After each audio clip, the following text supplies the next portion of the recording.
உயிரோடை தமிழ் வானொலி உறவுகள் அனைவருக்கும் எமது அன்பான தமிழ் வணக்கங்களை தெரிவித்துக் கொள்ளுகின்றோம். உயிரோடை தமிழ் வானொலியின் ஒலி வடிவங்கள் உங்கள் வீட்டு முற்றங்களில் நாளாந்தம் வந்து கொண்டிருக்கின்றது. சமகால அரசியல் நிலவரங்கள், செய்திகள், நாட்டு நடப்புகள் அனைத்தையும் தாங்கி வருகின்ற ஒரு ஊடகமாக உலகளாவிய ரீதியில் நாங்கள் எமது சேவையை செய்து வருகின்றோம். இன்று நாங்கள் ஒரு மிக மிக முக்கியமான விடயம், சமகாலத்தில் பேசுபொருளாக இருக்கின்ற ஒரு விடயத்தை பற்றி பேச இருக்கின்றோம். நீங்கள் எல்லோரும் அறிந்த விடயம்தான்.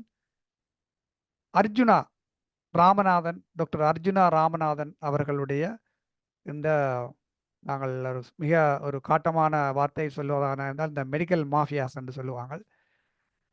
இன்று எமது சமூகத்தில் ஏற்பட்டுள்ள ஒரு பெரிய பிரச்சனை ஒன்றை ஒரு தனி மனிதனாக இதை வெளிக்கொண்டிருக்கின்றார். அவர் எடுத்த விடயம் மிக முக்கியமான விடயம். அதாவது எமது தமிழர் தேசத்திலே மக்களுக்கு பயன்பட வேண்டிய இந்த சுகாதார இலாகா எப்படி அது அன்றைக்கு அங்கே ஃபங்க்ஷன் பண்ணுதுன்றதை அவர் வெளிக்கொண்டு வந்திருக்கின்றார். அதை கதைத்தவர் அந்த மட்டத்தோடு மட்டும் நிற்காமல் தேவையில்லாமல் வேறு விடயங்களையும் தொட்டுள்ளார். அது ஒரு தேவையற்ற உதாரணமாக இப்போ தேசிய தலைவர் சம்பந்தமான விடயங்கள் அதில் பேசியிருக்கின்றார். பாசிட்டிவாக பேசியிருக்கின்றார். சில விடயங்களிலே உங்கள் செயற்பாட்டாளர்களால் ஏற்றுக்கொள்ள முடியாத அளவிலே பேசியிருக்கின்றார். அவையை அந்த விடயங்களை நாங்கள் ஒரு பக்கத்தில் வைத்துவிட்டு ஒரு சமூகம் சார்ந்து டாக்டர் அர்ஜுனா செய்த விடயம் சரியா, இது ஈழத்து தமிழ் மக்களை பொறுத்தவரையில் என்ன அளவிலே பாதிப்பை ஏற்படுத்துகின்றது, இந்த சுகாதார இலாக்காவை இலக்கு வைப்பது யார், இதற்கு பின்னுள்ள பெரும் தலைமைகளோ பெரும் திணைக்களங்களோ யார் என்பதை பற்றி நாங்கள் இன்று ஒரு அலசி ஆராய போகின்றோம். அந்த வகையிலே எங்களுடன் பொறியியல் ஆய்வாளர் முன்னாள் யாழ் பல்கலைக்கழக பேராசிரியர் திரு அருஸ் அவர்கள் இணைந்துள்ளார்கள். வணக்கம் அருஸ். வணக்கம். நாங்கள் இந்த டாக்டர் ராமநாதன் அவருடைய விடயத்தை பற்றி நாங்கள் இன்றைக்கு கதைக்கிறதா யோசிச்சாங்க. அப்போ அந்த வகையில நீங்கள் இந்த நடந்த சம்பவங்களை சுருக்கமாக சொல்லுங்கள். நாங்கள் தொடர்ந்து இந்த சம்பாஷணையை தொடருவோம். அர்ஜுனாவை பொறுத்தவரையில் அந்த அந்த வைத்தியசாலையில் அவர் பணியாற்றியது கிட்டத்தட்ட ஒரு 15 தொடக்கம் 20 நாட்கள் மட்டும்தான். அதற்குள் அவரை பொறுத்தவரையில் அந்த வைத்தியசாலையில் இடம்பெற்ற ஊழல்களை வெளிக்கொண்டிருந்தார். அந்த ஊழல்களை வெளிக்கொண்டு வருவதற்கு அதனை தடுப்பதற்காக அவரை இடமாற்றம் செய்ய இவர்கள் எத்தனித்த போதுதான் இந்த பிரச்சனை கிளம்பியிருந்தது. ஆனால் அவர் அன்று தனது அந்த பிரச்சனைகளை வெளிக்கொண்டு வந்ததும், அவரை இவர்கள் கைது செய்ய முற்பட்டதும் அந்த மக்களிடம் ஒரு சமூக வலைத்தளங்களால் கொண்டு செல்லப்பட்டதுடன் மக்கள் அணிதிரண்டு அது ஒரு மக்கள் போராட்டமாக மாறியிருந்தது. உங்களுக்கு தெரியும், பெருமளவான மக்கள் கூடியிருந்தார். உண்மையில் நீங்கள் அதில் வந்த பலரிடம் கேட்கும் போது அவர்கள் சொன்னார்கள், பலருக்கு அந்த டாக்டர் முகம் கூட தெரியாது. ஏன்னா 14 நாள் தான் வந்தவர், எல்லோரும் 14 நாட்கள் வைத்தியசாலைக்கு சென்றிருக்க மாட்டார்கள். பலருக்கு முகமே தெரியாது. ஆனால் தங்களுக்கு கிடைத்த அநீதிக்கு எதிராக கிளம்பி எழுந்திருந்தார்கள். ஏன்னா அதாவது உளவு காலமும் இழைக்கப்பட்ட அநீதிகளுக்கு எதிராக ஒருவர் குரல் கொடுக்கும் போது அந்த மக்களிட எழுச்சியாகத்தான் அதை பார்க்க முடிந்தது. அங்கு இது செட்டப் பண்ணப்பட்டது, வேறையாக்கள் கொண்டு வந்தது என்பது தொடர்பாக பல கருத்துக்களை இதுக்கு எதிரானவர்கள் முன்வைத்திருந்தாலும் உண்மையில் அது அத்தனையும் பொய்யாகத்தான் இருக்கிறது. ஏனென்றால் அங்கு வெளி மாவட்டங்களிலிருந்து கொண்டு வந்ததுக்கான எந்த விதமான தடயங்களோ அல்லது வாகனங்களில் கொண்டு வரப்பட்டதோ எதுவுமே இல்ல நிலை. அந்த சாபக்கேரி மக்கள் தான் அதில் அணிதிரண்டிருந்தார்கள் தங்களுக்கு இழைக்கப்பட்ட அநீதிக்கு எதிராக. உண்மையில் சுகாதாரத்துறை ஒரு இனத்தின் சவைவலுக்கு, தப்பி பிழைத்தலுக்கு சுகாதாரத்துறை மிக முக்கியமானது. பிரித்தானியாவை நீங்க பார்த்தீர்கள் என்று சொன்னால் பட்ஜெட்டில் பெருமளவான நிதி சுகாதாரத்துக்கு தான் போகின்றது. அதே போல இலங்கையிலும் அவ்வாறு இருந்தாலும் அங்கு உங்களுக்கு தெரியும், அது அந்த நாட்டினுடைய சுகாதாரத்துறைக்கு கொடுக்கப்படுற பெருமளவான நிதி ஒதுக்கப்பட்டாலும் அது சரியாக அவர்கள் பயன்படுத்துவதில்லை என்பதுதான் முக்கியமான பிரச்சனை. இப்ப உதாரணமா நீங்க பார்த்தீங்கன்னு சொன்னால், வருகின்ற நிதியில் பெருமளவானவற்றை இவர்கள் பயன்படுத்தாது திருப்பி மத்திய அரசுக்கு அனுப்புவதாகவும் அர்ச்சனா என்ற குற்றச்சாட்டு ஒன்று இருக்கின்றது. பாருங்கள். ஆனால் அது மட்டும் அதனை அங்கு திருப்பி அனுப்பிவிட்டு, இங்கிருந்து மக்கள் அனுப்புகின்ற பணத்தை அந்த நோயாளிகளுக்கு வைத்தியசாலையில் கொடுக்கக்கூடிய வசதி இருந்தாலும் அதனை மறுத்து தனியார் வைத்தியசாலைக்கு கொண்டு வர பண்ணி அதன் மூலம் புலம்பெயர் மக்களின் பணத்தை எடுத்து ஒரு சில கும்பல் வந்து முற்று முழுதாக கொள்ளையடித்தது என்பது மிகப்பெரிய ஒரு பாரிய ஒரு சமூக சீரழிவாகத்தான் இதனை நாங்கள் பார்க்கலாம். இந்த சமூக சீரழிவை அவர் தட்டி கேட்கும் போது அவர் என்ன கூறினார் எது கூறினார் என்பது இல்லை. ஒரு மக்களுக்காக குரல் கொடுக்கப்பட்டது. நாங்கள் சமூகத்தில பல அமைப்புகள் இருக்கின்றன, அரசியல்வாதிகள் இருக்கு. ஒரு நாட்டின் விடுதலை என்னும் போது முதலில் உங்கள் சமூகத்தின் விடுதலை முக்கியம்.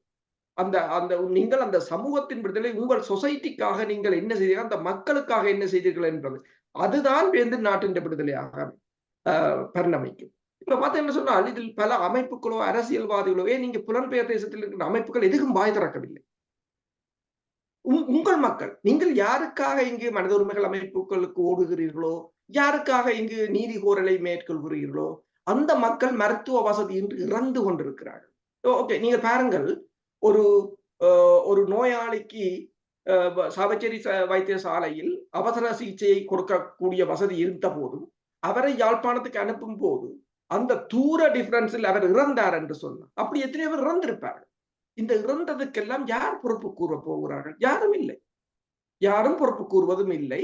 சரி, யாழ் வைத்தியசாலையில் சிகிச்சை அளிப்பவர்கள் ஏன் இது அங்கு தள வைத்தியசாலையில் மேற்கொள்ளப்படவில்லை என்ற கேள்விகளையும் கேட்பதில்லை. இன்னொரு விடயத்தை நான் பார்க்கலாம் என்னென்றால், இப்ப நீங்க சொன்ன மாதிரி இப்ப சாவச்சேரியிலயோ தெல்லிப்பளையிலயோ வேறு வைத்தியசாலைகளில் வைத்தியம் பார்க்க அங்கு வசதிகள் இருந்தும் வைத்தியம் பார்க்க முடியவில்லை என்று யாழ் பெரிய வைத்தியசாலைக்கு அனுப்புகிறார்கள் என்றால் அங்கு ஒரு கேள்வி எழுப்பப்பட வேண்டும். அங்கு கேள்வி எழுப்பப்படாத பட்சத்தில் சுகாதார பணிப்பாளர் என்று சொல்லி ஒரு இருக்கிறார். அந்த பணிப்பாளர் இப்ப இங்க புலம்பெயர் தேசங்கள்ல பாத்தீங்கன்னு சொல்லி சொன்னால், இப்ப ஐக்கிய ராஜ்யமா இருக்கட்டும், நோர்வேயா இருக்கட்டும், டென்மார்க்கோ ஜெர்மனியோ இந்த நாடுகள்ல இப்படியான ஒரு சம்பவம் நடந்தால் அதுக்கண்டே ஒரு கொமிஷன் ஒன்றை அமைத்து அவர்கள் பெரிய ஒரு விசாரணை நடத்துவார்கள். இது எங்கு பிழை நடந்தது, யாரால் இந்த பிழை செய்யப்பட்டது, சரியான உபகரணங்கள் இருந்தும் இது ஏன் அங்கு கையாளப்படவில்லை என்று இங்கு பெரிய அளவில் ஒரு விசாரணை நடக்கும். அப்ப அந்த ஒரு ஒரு ஒரு சிஸ்டம் உண்டு எங்கட நாட்டிலே இல்லையா, அல்லது இருந்தும் இதை கண்டும் காணாமல் விடுகிறார்களா என்ற ஒரு கேள்வி ஒன்று வருகின்றது அல்லவா? உண்மைதான். அப்படி ஒரு சிஸ்டம் இருக்கிறது. ஆனால் அதை எல்லோருமாக கூட்டாக சேர்ந்து அதனை இல்லாது செய்கிறார்கள் என்பதுதான் உண்மை. இதில் இலங்கை அரசுடன் இணைந்து செய்கிறார்கள் என்று கூறினாலும் அதை நாங்கள் மறக்க முடியாது. ஒரு சிறு உதாரணம் என்னென்றால், இதுக்கும் அர்ச்சனா பிரச்சனை வந்த பிற்பாடு, அதாவது அர்ச்சனா இந்த பிரச்சனை கிளப்பிய பிற்பாடு இன்னொரு தள வைத்தியசாலையில் இரவு போல ஒரு குழந்தை ஒன்று இந்த பென்சில் சீவிர கட்டரை விழுங்கி விட்டது. அப்ப அந்த தள வைத்தியசாலைக்கு கொண்டு சென்ற போது அங்கு இல்ல கன்சல்டன்ட் இல்லை, அவர் வீட்டை படுத்து விட்டார். அங்கிருக்கின்ற எம்எஸ் அதனை ஒரு புதிதாக சேர்ந்த ஹவுஸ் ஆபீசரையும் அனுப்பி ஒரு ஆம்புலன்ஸில் யாழ் வைத்தியசாலைக்கு அனுப்பியிருக்கிறார். உண்மையில் அது அங்கு செய்யக்கூடியது ஏனென்ற சொன்னால் தொண்டைக்குள் கட்டர் இருக்கின்றது, மூச்சு திணறி எந்த நேரமும் உயிர் போகும், அவசரமான. ஆனால் இதை இங்கிருந்து யாழ் வைத்தியசாலையை கொண்டு போகும். அப்ப கொண்டு போகின்ற இடவழியில் அந்த குழந்தை அரெஸ்ட் ஆகிவிட்டது. ஆனால் அந்த சாரதி, அந்த ஆம்புலன்ஸ் சாரதியின் திறமையால அவசரமாக கொண்டு சென்று காப்பாற்றி விட்டார்கள். காப்பாற்றிய பிறகு யாழ் வைத்தியசாலையில் இருந்து ஒரே ஒரு கேள்வி அவர் கேட்டார்கள், இது உங்கள் வைத்தியசாலையில் செய்திருக்கலாம் தானே, ஏன் இங்கு கொண்டு வந்தீர்கள்? அப்ப நான் கேட்கிறேன் என்றால், நீங்கள் அதை கேட்க தேவையில்லை, நீங்கள் ஒரு விசாரணை குழுவை ஆரம்பித்திருக்க வேண்டும். நீங்கள் கூறியது போது இங்கு எல்லாம் அவ்வாறுதான் நடக்கின்றது. ஏன் உங்கள் கொண்டு வரும் வழியில் அந்த குழந்தை இறந்திருந்தால் அந்த தாய்க்கு தெரியாது உண்மையில் இங்கு அதை செய்யலாமா அல்லது அங்கு யாழ்ப்பாணம் தான் கொண்டு போகலாமா, அந்த தாய்க்கு தெரியாது. பாமர மக்களுக்கு அப்ப அந்த குழந்தையின் உயிர் போயிருக்கும். உங்கள் ஒரு அசண்டை இனத்தாலும் உங்கள் ஒரு கவலை இனத்தாலும் அல்லது நீங்கள் அந்த உயிர்களை மதிப்பதில்லை என்பது தெளிவான. அதாவது உயிரை காக்கின்ற தொழிலுக்குத்தான் வந்தனீர்கள். இந்த சொசைட்டியில, தமிழ் சொசைட்டியில உங்களை ஒரு உயர்ந்த படித்தவர்கள் என்று தான் பார்க்கிறார்கள். ஆனா அவ்வளவு பேர் கொள்ளைக்காரராக மாறும்போது அந்த சொசைட்டி வந்து எப்படி ஹெல்த்தியாக இருக்கும்? நீங்கள் பார்த்தீர்கள் என்று சொன்னால், இந்த தமிழ் மக்கள் பேரவை என்ற ஒன்றை அங்கே அமைத்த போது கூட இந்த சொசைட்டி மட்டத்தில் இருந்தவர்களைத்தான் உள்வாங்கி இருந்தார்கள்.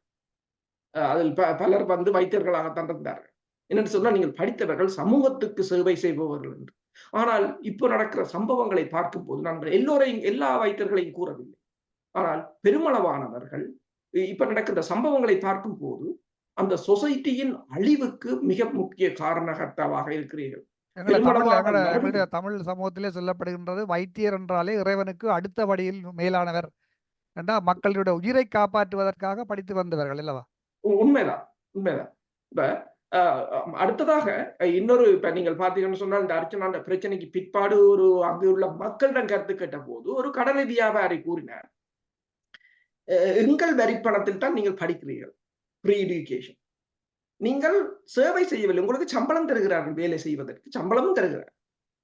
ஆனால் அதையும் வாங்கிக் கொண்டு எங்கள் பணத்தில் படித்துவிட்டு எங்கள் உயிர்களை காப்பாற்றுவதற்கு உங்களுக்கு பணம் இல்லை, அல்லது இன்னும் எங்களிடமிருந்து பணம் பறிப்பதற்காக இந்த தனியார் முதலீடு, தனியார் வைத்தியசாலைகளுடன் இணைந்து இயங்குவதென்று அவர் கூறுகின்றார். அவர் அதை கூறும்போது இன்னொன்றை கூறுகின்றார், வெளிநாடுகளில் இருந்து படித்துட்டு வருகின்ற டாக்டர் பிள்ளைகள் அதுகள் செய்தாலும் பரவாயில்லை என்றார். என்னென்றால் அதுகள் தங்கள் சொந்த பணத்தில் படித்துக்கிட்டு வருகிறார்கள்.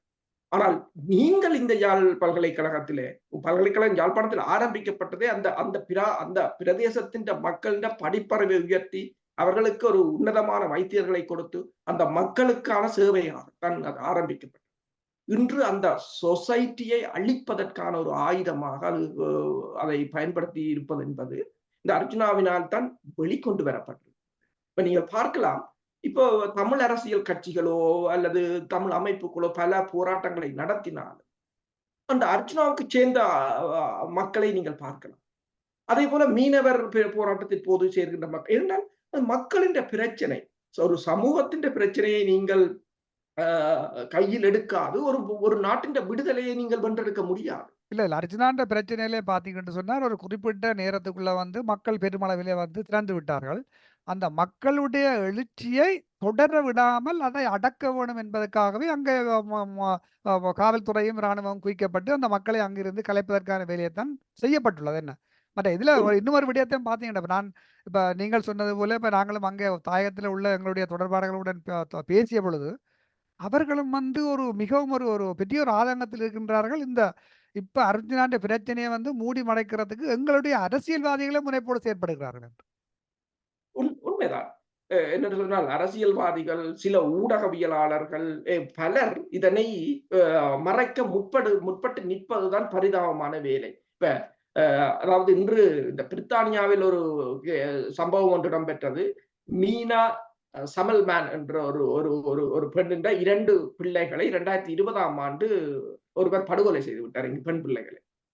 ஆனால் அந்த படுகொலை செய்த பிற்பாடு அதை விசாரணை செய்ய சென்ற காவல்துறையினர் அந்த அந்த அந்த பிணங்களுடன் நின்று படம் எடுத்து வாட்ஸ்அப் குரூப்பில் பரப்பியிருந்தார். அது அவர்கள் இப்போது பதவியில் இல்லை. இருந்த போதும் இப்போது பிபிசிக்கு அவ கொடுக்கும் போது ஒரு கருத்தை கொடுக்கும் போது கூறியிருந்தார், நான் கொலை செய்தவனை நான் மன்னிக்கிறேன், ஆனால் 2 காவல்துறையினரை நான் மன்னிக்க மாட்டேன் என்று சொன்னால், கொலை செய்தவன் ஏதோ ஒரு நோக்கத்தில் செய்தான், ஆனால் அதனை காப்பாற்ற முற்பட்டு அதனை உங்கள் விளம்பரத்துக்காக பயன்படுத்திய நீங்கள் வந்து மிகவும் குற்றமளித்தவர்களாகத்தான் இருப்பீர்கள். அதே போல இப்ப அர்ஜுனா கொண்டது ஒரு சமூக பிரச்சனை, அதை மடை மாற்றி அதை இல்லாது செய்து அந்த மக்களுக்கு கிடைக்க வேண்டிய நீதியை கொலை செய்பவர்கள் யார் என்றால் அது யார் என்று உங்களுக்கு தெரியும்.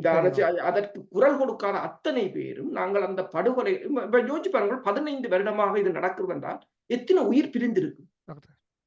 இப்ப உதாரணமாக நீங்கள் பாருங்கள், ஒரு தனசர்மா ஒரு பெண் அன்று வந்து இந்த அர்ஜுனாண்ட முகநூலில் தன் அனுபவத்தை பதிவிட்டிருக்கிறார்.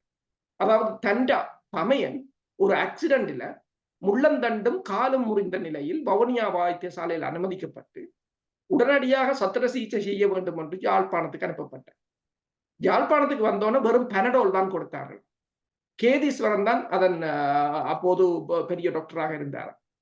அப்ப தமையன் வலிக்குதுன்னு சொல்ல அவருக்கு கூறியது, இன்னும் 1 வாரத்துக்கு ஆபரேஷன் தியேட்டர் ஃப்ரீ இல்லை, ஒரு வாரத்தால் தான் செய்யலாம் என்று. அப்போ வலி தாங்க இயலாமல் கால் முறிந்து விட்டது. காலுக்கு தலாணியை போட்டுக் கொண்டிருக்கும் போது, அதால் ரவுண்ட் வந்த டாக்டர் வந்து தலாணியை தூக்கி எறிந்து விட்டு சொன்னாராம், இது உங்களோட வீடு இல்லை என்று சொல்லி. ம்.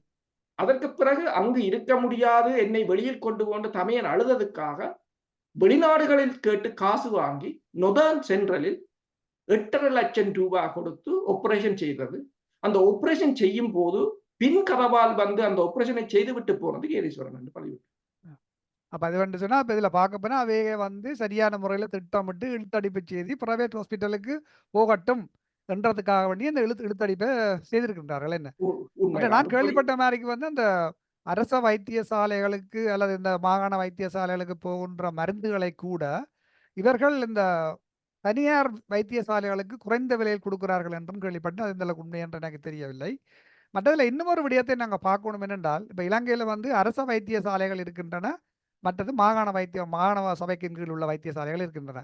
அப்ப இதை நாங்கள் ஒரு ஒரு சிங்கள அரசினுடைய ஒரு ஒரு ஒரு நரித்தந்திரமாக இருக்கலாம் என்று யோசிக்க வேண்டி இருக்கின்றது. என்னென்னு சொன்னால், இந்த மாகாண வைத்தியசாலைகளை இல்லாமல் பண்ணி முழுக்க முழுக்க அரச கட்டுப்பாட்டுகள் வைத்தியசாலை கொண்டு வருவதற்காகவும் இப்படியாக செய்கின்றார்களா என்ற ஒரு கேள்வி எழும்புகின்றது அல்லவா? உண்மைதான். நீங்கள் கூறியது சரி. இப்ப பல பேஸ் ஹாஸ்பிட்டல் வந்து மாகாண சபையின் கீழ் தான் வருகின்றது. டீச்சிங் ஹாஸ்பிட்டல் யாழ்ப்பாணம் வந்து சென்ட்ரல் கவர்மெண்ட்டுக்கு கீழே வருகின்றது. இப்ப சென்ட்ரல் கவர்மெண்ட்டுக்கு இப்ப பாத்தீங்கன்னா எல்லா வசதியையும் சென்ட்ரல் கவர்மெண்டால் கட்டுப்படுத்தப்படுகின்ற யாழ் வைத்தியசாலையை நோக்கி திருப்பி இந்த தள வைத்தியசாலைகளை இயங்க விடாது செய்வதற்கான நடவடிக்கையை இலங்கை அரசு செய்து கொண்டு வருகின்றது. என்னென்றால் இந்த மாகாணத்துக்கு காவல்துறை அதிகாரம், காணி அதிகாரம் என்றெல்லாம் கேட்டுக்கொண்டு இவர்கள் இருக்கும் போது அவர்கள் இருக்கிற அதிகாரத்தையே இல்லாது செய்வதற்கான ஒரு நடவடிக்கை. இந்த இலங்கை அரசின் இந்த திட்டமிட்ட நடவடிக்கைக்கு இந்த வைத்தியர்களும் உடந்தை. அவர்கள் அதை தெரிந்தோ தெரியாமலோ தங்கள் பணத்துக்காக அதனை செய்கிறார்கள். ஆனால் இலங்கை அரசு அதை ஒரு அரசியலுக்காக செய்கின்றது. அந்த இடத்தை உடைத்ததுதான் இந்த அர்ஜுனா செய்த வேலை. அதாவது கள வைத்தியசாலைகளை அந்த மாகாண வைத்தியசாலைகள் அந்தந்த பிரதேச மக்களால் நிர்வகிக்கப்பட போகின்றது. அதனை கட்டி எழுப்ப வெளிக்கிட்டதுதான் இங்கு ஒரு அரசியல் பிரச்சனையாயும் வந்தது. உதாரணமா நீங்க பாருங்கள். இப்ப 1970களில் இந்த மானிப்பாய் கிரீன் ஹாஸ்பிட்டல்ன்றது பெருசு அதுவும் இல்லை. ஒரு உச்சலங்கையில் இருக்கின்ற டிஸ்பென்சரி என்றான் சொல்றாங்க. அதுல ஒரு அப்போதைக்கு ஒரு டாக்டர் இருப்பார், 4-5 நர்ஸுகள் இருக்கு. அந்த டிஸ்பென்சரியில தான் நாங்கள் 6 பேர் பிறந்தனாங்க. அந்த அதுவும் 70ஆம் ஆண்டு 69, 67ஆம் அந்த அந்த கால பகுதியில் தொழில்நுட்பம் வளராத காலங்களில். அப்ப சுகப்பிரசவம் யாரும் இறக்கவும் இல்லை. சுகப்பிரசவம் நன்றாக. ஆனால் 2024ஆம் ஆண்டு 4 சர்ஜன் 20 டாக்டர்ஸ் இருக்கிற ஒரு தள வைத்தியசாலையில் ஒரு மகப்பேற்றை செய்ய முடியாது என்று கூறுவதென்றால் இதை திட்டமிட்டு செய்கிறார்கள் என்பது தெளிவானது. ஆனால் இதை பாதிக்கப்படுவது யார் என்றால் அந்த மக்கள். ஆனால் இந்த பாதிப்புகளை பெருமளவு பங்கு இந்த இந்த இந்த மருத்துவ மாஃபியாக்கள் என்று கூறினாலும் இதை ஊக்கப்படுத்துவதில் பெருமளவு பங்கு புலம்பெயர் தேசத்திலும் இருக்குது. புலம்பெயர் மக்களின் பங்களிப்பும் இவர்களை வளர்த்து விடுவதில் தெரிந்தோ தெரியாமலோ இவர்கள் இதற்கு உடந்தை போவதும் வந்து ஒரு கவலைக்குரிய விடயம். அது மட்டுமல்ல பாத்தீங்கன்னா இந்த புலம்பெயர் தேசங்களில் இருந்து இப்ப தனிநபர்களாகவோ அமைப்புகளாகவோ மற்ற சில எனக்கு தெரிந்த வகையிலே வந்து இப்ப கனடா அமெரிக்காவில் இருக்கிற சில டாக்டர்ஸ் கூட வந்து தங்களுக்குள்ள ஒரு சங்கத்தை உருவாக்கி இந்த வடக்கு கிழக்குக்கு தேவையான உபகரணங்களை கூட வாங்கி அனுப்புகின்றார்கள். இது 100% எனக்கு வடிவாக தெரிந்த ஒரு விடயம். அப்ப இப்படி அந்த பண வசதிகள் இப்படியா செய்கின்ற பொழுது இந்த புலம்பெயர் அமைப்புகளுக்கும் வந்து இது சம்பந்தமான ஒரு ஒரு கேள்வி கேட்க வேண்டிய ஒரு கடமை அவருக்கு இருக்குது. அப்ப இதே அவர்கள் சரியான முறையில் அங்க அங்க என்ன நடக்குது என்ன செய்யணும்ன்றதை வந்து இவர்கள் சரியான முறை பார்வையிடுகின்றார்களா இதை பற்றி விசாரிக்கின்றார்களா என்று தெரியவில்லை. அது மட்டுமல்ல இந்த புலம்பெயர் அமைப்புகளுக்கு பணம் கொடுக்கின்ற மக்களுக்கும் ஒரு பங்கு இருக்கு. என்னென்றால் இந்த அமைப்புகளுக்கு கொடுக்கப்பட்ட காசு சரியான முறையிலே அங்க பயன்படுத்தப்படுகின்றதா? இப்ப உதாரணம் பாத்தீங்கன்னா மருத்துவம் மட்டுமன்று இல்ல, இப்ப வேறு வேறு உதவித்தொகைகள் கூட அங்கு புலம்பெயர் இருந்து ஞாபக காசு போய்கொண்டிருக்குது. இந்த புலம்பெயர் தேசத்துல இருந்து காசை பறிக்கிறதுக்கண்டே ஒரு தனியாக ஒரு கள்ளத்தனமான அமைப்புகளை அங்கு உருவாக்கி தாங்கள் அங்கு பாடசாலை நடத்துகின்றோம், இங்கு பாடசாலை நடத்துகிறோம், இங்கு வாழ்வாதாரத்தை செய்கின்றோம் என்று பொய்களை சொல்லி ஒரு போலி நிறுவனங்களை உருவாக்கி பதியாத போலி உருவாக்கி காசு பறிக்கிற வேலைகளும் நடந்து கொண்டிருக்கின்றது என்பது வந்து நிரூபிக்கப்பட்ட விடயங்கள். என்ன அப்ப நாங்களும் இங்க இருந்து காசை கொடுக்கும் பொழுது அது எங்களுக்கு ஒரு பொறுப்பு இருக்குது. நாங்கள் அதை அங்கே சரியாக பயன்படுத்தப்படுகின்றதா, மக்களுக்கு அந்த பயன் சேர்கின்றதா என்பதை வந்து நாங்கள் கவனித்துக் கொள்ள வேண்டியது எங்களுடைய கட்டாயம். உண்மைதான். உண்மை இதில் பெருமளவான பங்கு இவர்களுக்கு இருக்கின்றது. பொறுப்பு கூறாமை. அடுத்தது அதாவது தங்கள் இந்த சமூகத்தை பயன்படுத்தி தாங்கள் ஒரு மேல்நிலைக்கு வந்து விட்டதாக காட்டுவதற்காகத்தான் இங்கு பெருமளவான நிதிகள் சேர்க்கப்படுகின்றன. அதற்குரிய தகுதியானவர்கள் இல்லை என்றுதான் நாங்கள் கூறலாம். ஏனென்றால் பல இந்த இந்த நிதி மோசடி இப்ப கிட்டத்தட்ட 34 கோடி கொடுக்கப்பட்டிருக்கிறது சாவச்சேரி வைத்தியசாலை. ஏன் எதற்கென்று இவர்கள் கேட்கவும் இல்லை. இவர்கள் இங்கு மக்களிடம் வாங்கி அங்கு அனுப்பிவிட்டு சென்று படத்தை எடுத்து பேஸ்புக்கில் போட்டுவிட்டு அவர்கள் சென்று விடுவார்கள். எந்தவித பொறுப்பு கூறலும் இல்லை. அங்கிருப்பவர்களுக்கும் ஒரு பொறுப்பு கூறல் இல்லை, இங்கிருப்பவர்களுக்கும் ஒரு பொறுப்பு கூறல் இல்லை. இதை நான் இன்னொருவரிடம் கதைக்கும் போது அவர் கூறினார், அது புலம்பெயர் தேசத்திலிருந்து சேர்க்கிறவர்களில் பெரும்பாலானவர்கள் இங்கிருக்கின்ற கருப்பு பணத்தை வெள்ளையாக்குவதற்காக சேர்ப்பவர்கள். இது தொடர்பாக மக்களுக்கும் ஒரு அறிவில்லை என்ற ஒரு நிலைதான் இருக்கின்றது. மக்களை பொறுத்தவரையில் இப்ப இன்று கூட நீங்கள் சாவச்சேரி வைத்தியசாலைக்கு காசு கொடுத்தவர்கள் ரிசீட் இருந்தது என்றால் நீங்கள் இங்கு கொடுத்தவர்களை நீங்கள் பிடியுங்கள்.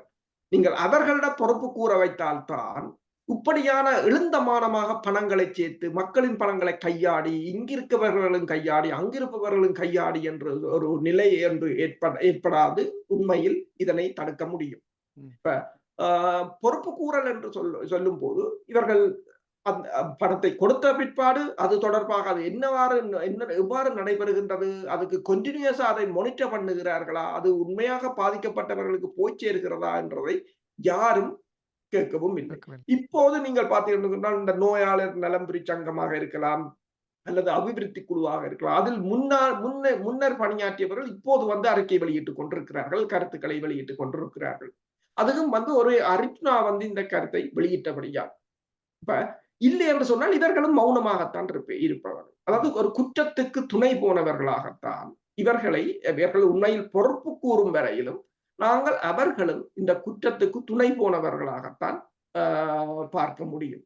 இப்ப அர்ஜுனாவை பொறுத்தவரையில் அரசியல்வாதிகள் அங்குள்ள பிரபலமான வழக்கறிஞர்கள் எல்லோருமாக சேர்ந்து அவரை இடம் மாற்றியது மட்டுமல்லாது இதிலிருந்து ஓரங்கட்டு நடவடிக்கைகள் தான் இடம்பெறுகின்றன. ஆனால் ஒன்றை நாங்கள் யோசிக்க வேண்டும், மக்கள் சமூகத்துக்காக இப்ப நீங்க பாருங்கள் அங்கு எவ்வளவோ அரசியல்வாதிகள் இருக்கு. இதெல்லாம் உண்மையில் அந்த அரசியல்வாதிகள் சாவச்சேரி பிரதேச மக்கள் தங்களுக்கு வாக்களித்த மக்கள் வாழ்வாதாரம் எப்படி இருக்கிறது என்று இவர்கள் தான் கவனித்து இதை வெளிக்கொண்டிருந்திருக்க வேண்டும். ஆனால் இவர்கள் அர்ஜுனா செய்ததையும் இவர்கள் வந்து மடை மாற்றுவார்களாக இருந்தால் இனி ஒருவர் இவ்வாறு துணிந்து குரல் கொடுக்க மாட்டாங்க. அவங்க அதைத்தான் செய்யறாங்க. என்றால் அர்ஜுனாவுக்கு கொடுக்குற அடி கவனமா இருக்கிறாங்க. அவங்க ஒன்றை யோசிக்கிறாங்க. அர்ஜுனாவுக்கு கொடுக்குற அடி வந்து இனி ஒருத்தன் பேதறக்கப்படாது. அது அது அவங்க பெரிய ஒரு நெட்வொர்க் தான். அது அரசாங்கத்துக்கு மட்டுமல்ல, எங்கட தமிழ் அரசியல் இப்படி ஒருத்தன் இன்னொருத்தர் முளைச்சு வந்து மக்கள் வந்து வெளிப்படர்ந்து விட்டார்கள் என்றால் அவர்களுடைய இருப்பும் பறி போய்விடும்.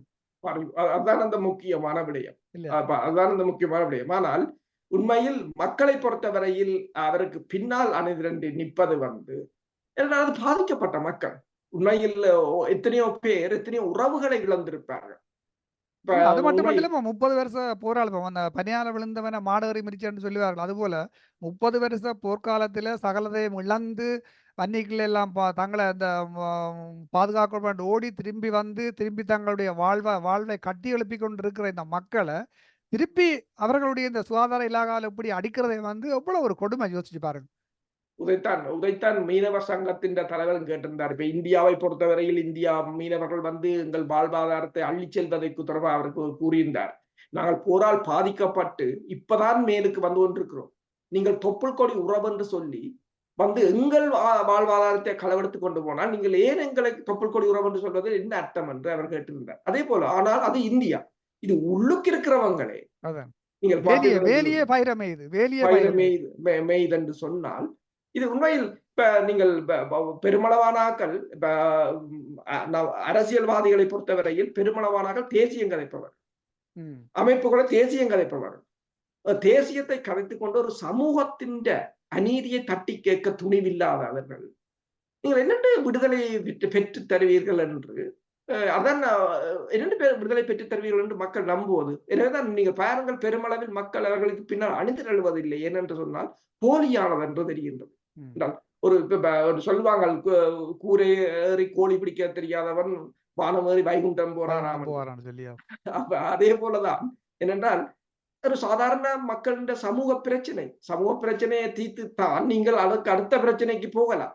அப்ப அதுக்கே நீங்கள் குரல் கொடுக்க முடியாத நீங்கள் என்னென்று அங்க அடுத்த பிரச்சனையை இது தீர்ப்பீர்கள். சமூக பிரச்சனைக்கும் அப்பாற்பட்டது என்று சொன்னால், இந்த மக்களுடைய உயிர் சம்பந்தப்பட்ட ஒரு பிரச்சனை என்ன? சுகாதார இலாகா என்பது வந்து ஒரு வாழ்க்கையில ஒரு தங்களுடைய ஒரு மனிதனுடைய வாழ்வில் மிக முக்கியமான ஒரு பகுதி. அப்ப உண்மைதான். அதுக்குள்ளே இவ்வளவு கரப்ஷன், இவ்வளவு ஊழல்கள் இருக்குன்னு சொன்னா, வேறு இடங்களில் எவ்வளவு கரப்ஷனையும் ஊழல்களையும் செய்வார்கள்?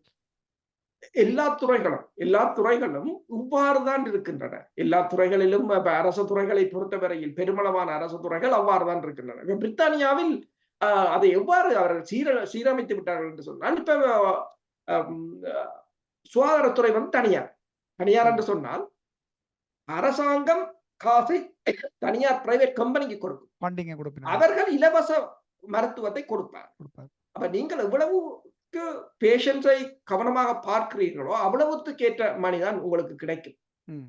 என்னும்போது, இப்ப பிரிஸ்கிரிப்ஷனுக்கு மட்டும்தான் காசு குடுப்போமே தவிர, கன்சல்டன்சி ஃபீஸ் ஒன்றும் இல்லை. ஒன்றும் அது இல்ல. எண்ணெய் நம்பர்களால் போகும். ஆமா.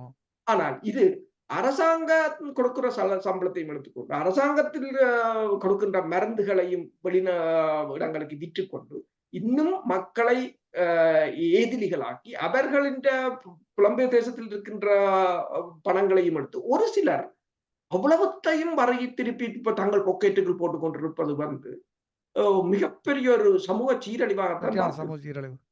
உண்மைதான். இப்ப நாங்கள் இப்ப இதுல நாங்கள் எல்லா வைத்தியர்களும் பிழையானவர்கள் என்ற ஒரு கண்ணோட்டத்திலே பார்க்காமல் நல்ல வைத்தியர்களும் இருக்கிறார்கள். மக்களுக்கு உண்மைதான். சேவை செய்யணும் என்ற மனப்பான்மையில் இருக்கிற வைத்தியர்களே இப்படிப்பட்ட மேல் மட்டத்திலே இருக்கின்ற வைத்தியர்கள் அடக்குவதற்கான சந்தர்ப்பங்கள்லாம் கூட இருக்கின்றது. உண்மைதான். இப்ப அப்ப நாங்க டாக்டர் உமாவதி என்ற ஒருவர், அப்ப நான் அண்மையில் சென்றபோது எனக்கு தெரிந்த ஒருவர், அவர் சாவச்சேரியில் இருந்த ஒரு பெண்ணால் வயதானவர். அவருக்கு முழங்கால் வலி என்று சொல்லி காலிக்கு போகிறார்கள்.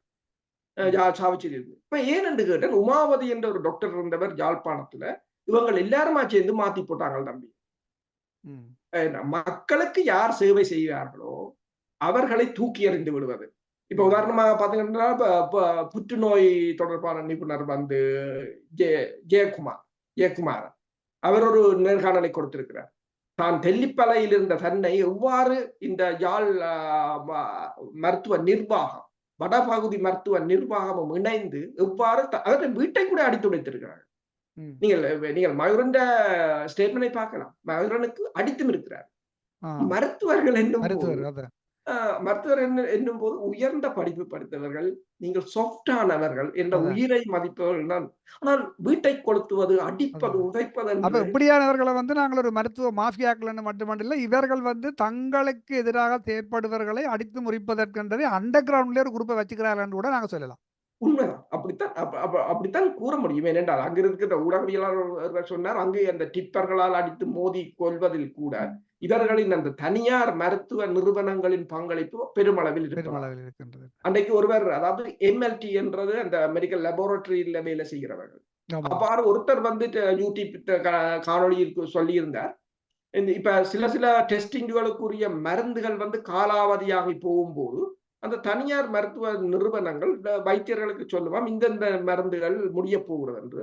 அப்ப சும்மா வார பேஷண்ட்டுக்கு அந்த மருந்துகளுக்குரிய டெஸ்ட்களை செய்ய சொல்லி எழுதி விடுவார்கள். ஒரு நகைச்சுவைக்காக சொல்றேன், ஒரு விஜயகாந்தினுடைய ஒரு ஒரு திரைப்படம் ஒன்றிலே வந்து ஒரு இறந்த பணத்திற்கு வைத்தியம் பார்க்குற மாதிரி பார்த்து நடித்து போட்டு அவர் உறவினர்கள்ட்ட பணத்தை கறப்பது ஒன்று, அதாவது மருத்துவம் எப்படி இந்த மக்களுடைய பணத்தை கறக்கின்றது என்பதற்கு ஒரு ஒரு ஒரு ஒரு சீன் ஒன்று போட்டிருப்பார்கள். இறந்த பணத்துக்கு வைத்தியம் பார்க்க, கிட்டத்தட்ட எங்களோட ஈழத்தை பொறுத்தவரையும் பார்க்க போனா இப்ப அதை விட மோசமா நடக்கிற மாதிரி தெரியுது.